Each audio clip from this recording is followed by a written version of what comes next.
This is it. We're at the final stop on the Cities Skylines World Tour.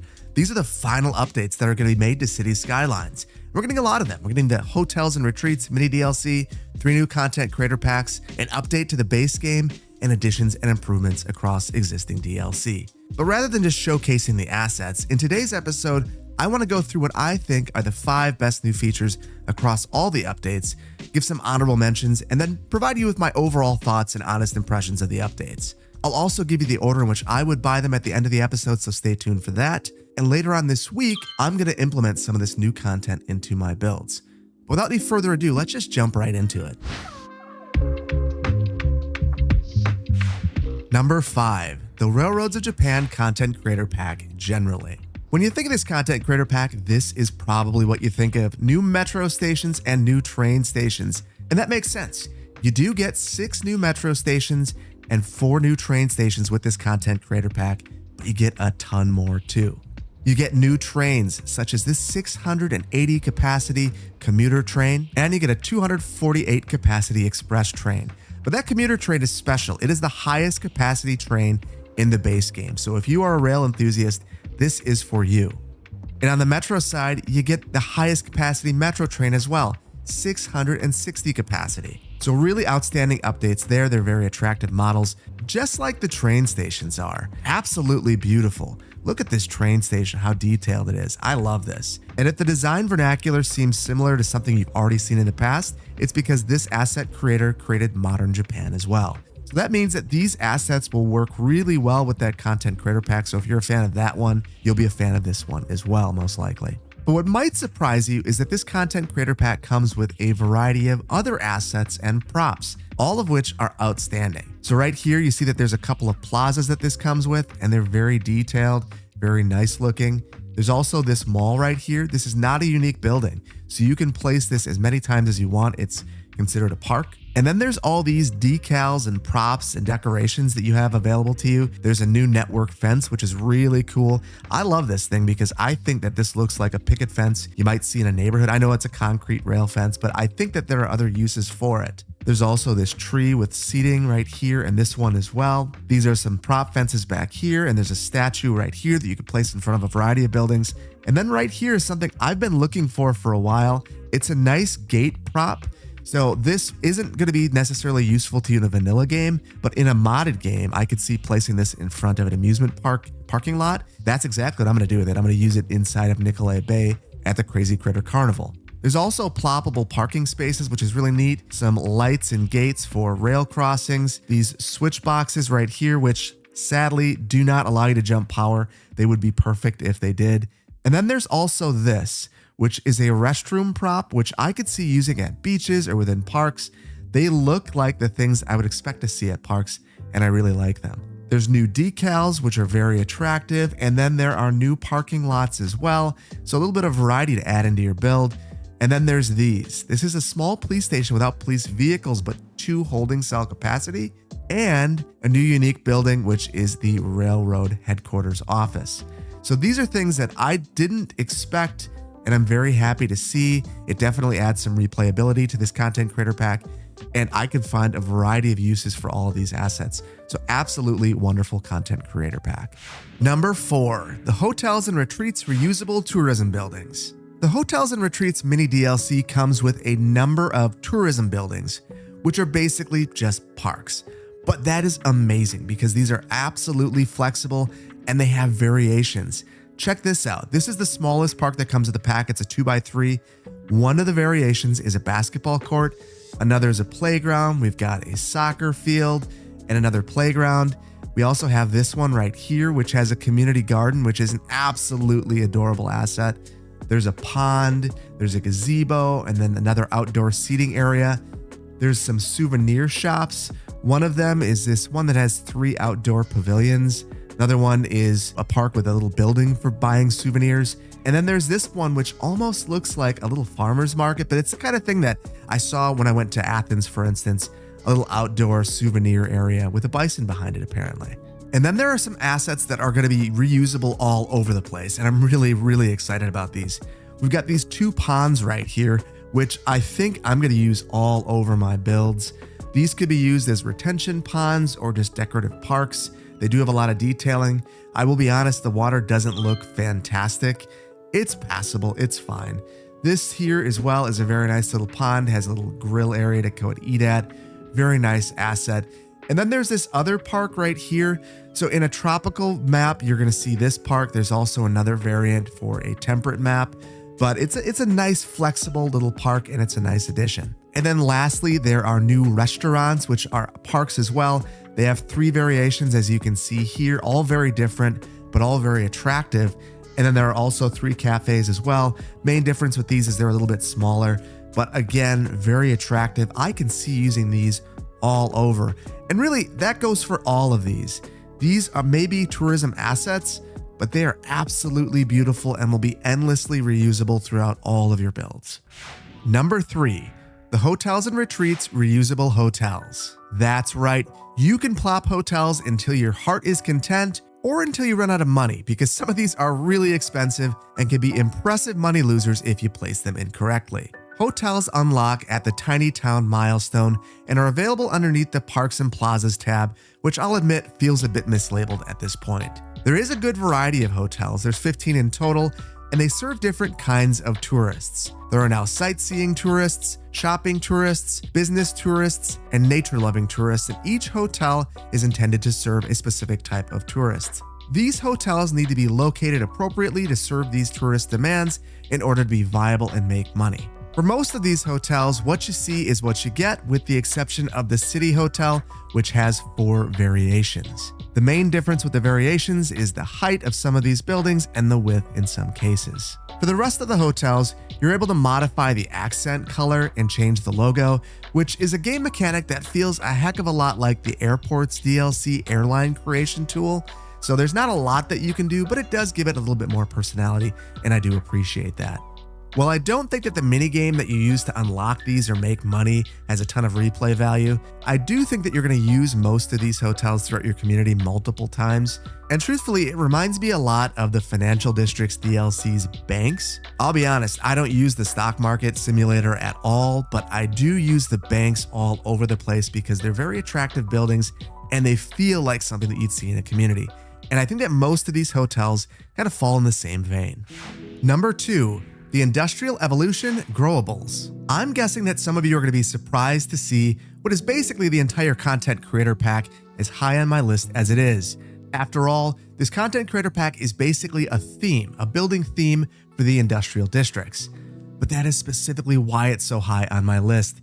I have always disliked the way that the vanilla industrial districts look, and this finally fixes it. So to use this content creator pack, you create a district over your industrial and you select the Industrial Evolution theme. And after letting everything convert over, this is what you start out with at level 1. These are some historical looking buildings. They have smokestacks, they're mostly made out of brick, and I absolutely adore them. This looks like I would expect a turn of the century industrial district to look. So I think it's really outstanding. Once these level up to level 2, they start to look more modern. And I really like the way these look. They look like a bunch of warehouses. You can have places where trucks back in. It just feels more like a contemporary industrial park. My one criticism is there's a ton of smokestacks through here, probably more than you should have, but in general, these still look a ton better. And I don't know why I would ever use the old vanilla buildings. This is level 2, so you're progressing and making these look more and more contemporary the higher the level they get. And I think that's a really clever way of implementing this DLC. And now at level 3, these start to look super modern. So this is exactly what I would expect to see a light industrial building look like. And this is completely absent from the base game. I love this. There is more design that goes into these buildings now. They start to look more attractive. My one criticism of this is these buildings still generate a great deal of pollution. No smokestacks, which is great, but there's still pollution. The main reason I don't like this is a lot of times when you see these buildings, they have amenities around it, parks, trees, and things of that nature, but it's really a minor quibble. These look so much better. I could actually see zoning industrial, which is something I don't do often right now because I don't like the way the industrial buildings look. But these look fantastic, so that is why I have put it at number 2. And before we go to number 1, let's rapid fire through some honorable mentions, things that almost made their way into this list. First, the new industrial roads. Kind of rounds out the industrial set. I really like them, especially the highway. I just wish that we would have got ramps and asymmetric roads, but still, it's very great and I really like these assets. 2, new cargo vehicles. And it's our last bit of vanilla cringe with this Berry van. We also have these new semis and these new cargo trains, and I really like them. Number 3, the New York City Growables. They are absolutely gorgeous. They look wonderful. The only reason they didn't make the list is they're only residential, and it makes it difficult because they're locked behind a theme to actually create a district using these buildings. Number 4, ferry capacity updates. I'm really happy that Colossal Order listened to the community and increased the capacity of the ferries. It's better, but I still think it's not good enough.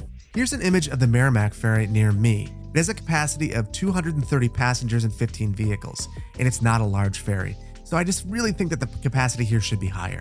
Number 5, the new maps that come with the Hotels and Retreats mini DLC. It's very apparent that Colossal Order has hit their stride with map making. Just like all of our cities have improved over the years, their map making abilities have improved too.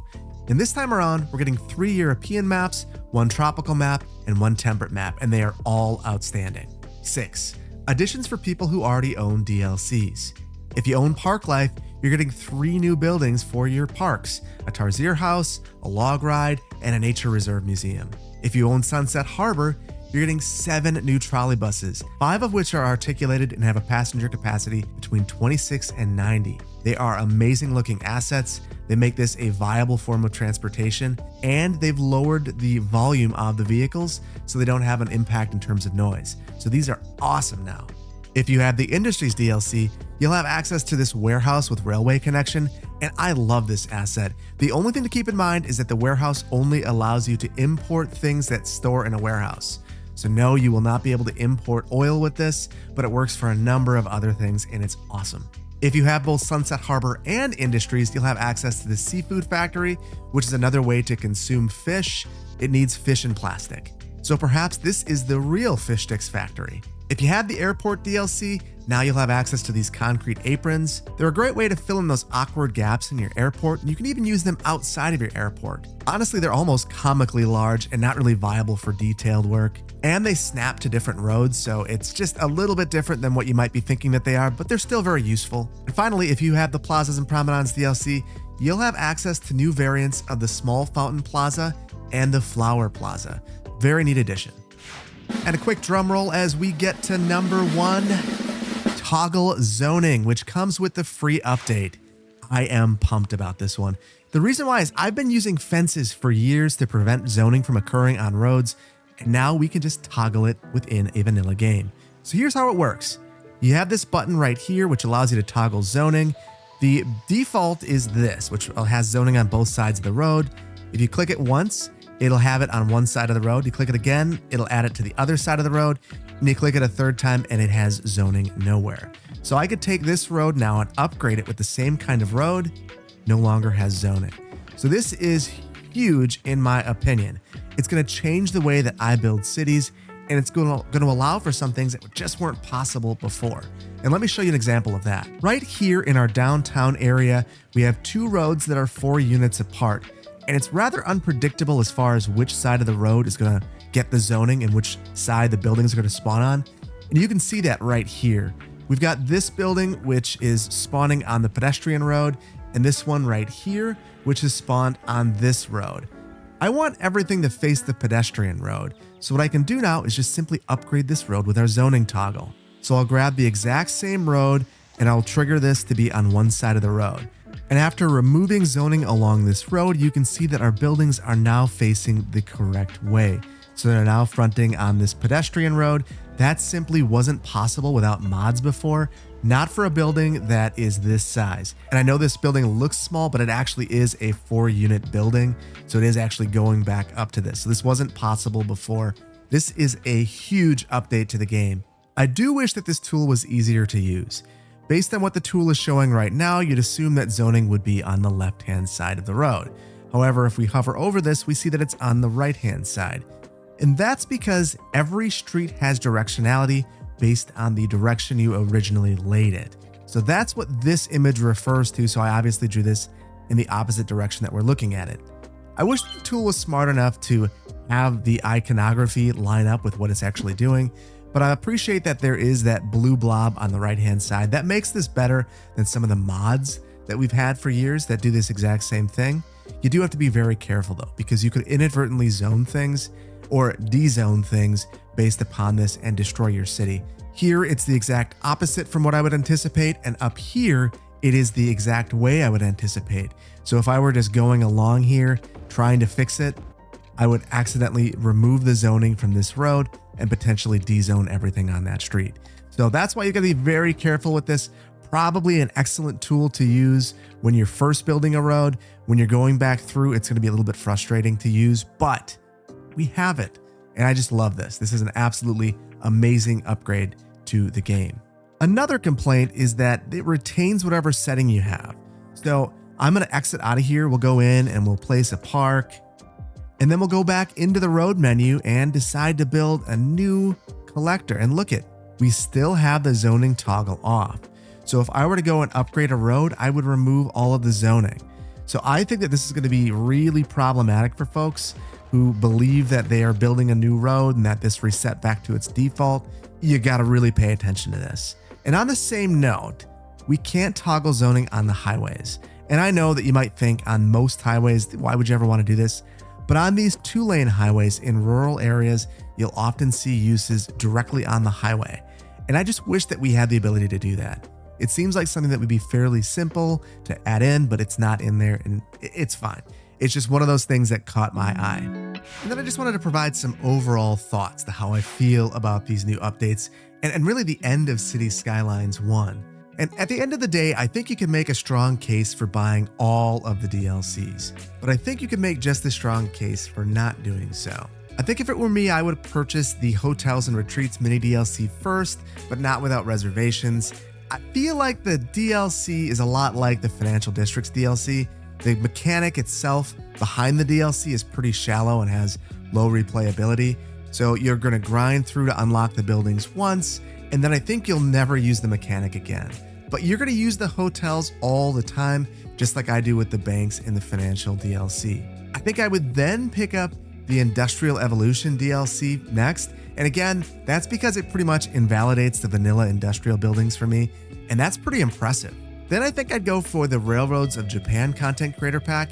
It is absolutely outstanding. All of the buildings are great, and the props that come with it are absolutely amazing. I think I'm going to use them all over the place. Lastly, I'd grab the Brooklyn and Queens Content Creator Pack, which honestly kind of surprises me. And the main reason it is last on my list is the use of themes. And this is kind of one of those be careful what you wish for things. I always wanted these all to be in themes. If you think back to the University City or the Arts and Deco Content Creator Pack, those didn't have themes, and I felt like you didn't have control. But here we are with a theme that doesn't have low density or commercial buildings or office buildings, and it makes it really difficult to work with. So if you want to use themes like the new shopping malls Content Creator Pack themes that we just got, you can't apply those to the same district. You have to draw little tiny districts, which is really tedious. It honestly makes me wonder why we don't have all of the themes as specializations that would solve all of these issues, but it's neither here nor there. It's just one of those things that for me makes it difficult to use in a vanilla game. In a modded game, I think that you're absolutely gonna go for this.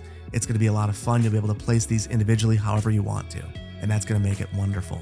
All of that said, I think we really have to give a hand to Colossal Order for finishing as strongly as they did. Tons of free content, mini DLCs, and content creator packs, which help to directly support some of the most prolific asset creators in the community. Super impressive. Think about this. The game has now had 8 years of free updates, 11 major DLCs, 4 mini DLCs, and 21 content creator packs.